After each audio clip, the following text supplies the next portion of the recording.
विश्रांती घेतलेला पाऊस या तारखेपासून पुन्हा जोर धरणार. नवी अपडेट समोर.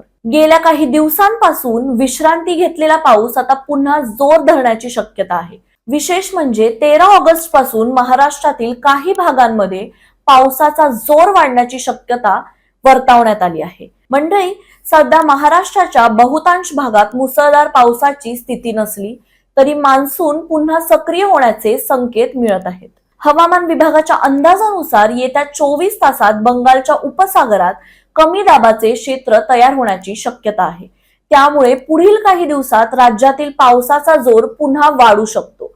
विशेषतः कोकण, घाटमाता आणि मध्य महाराष्ट्रातील काही भागांमध्ये पावसाची तीव्रता वाढण्याची शक्यता आहे. दरम्यान 9 ते 12 ऑगस्ट दरम्यानही कोकणात अनेक ठिकाणी पाऊस पडण्याची शक्यता आहे. मध्य महाराष्ट्रात काही ठिकाणी तर मराठवाडा आणि विदर्भात विखुरलेल्या ठिकाणी पावसाची शक्यता हवामान विभागाने व्यक्त केली आहे.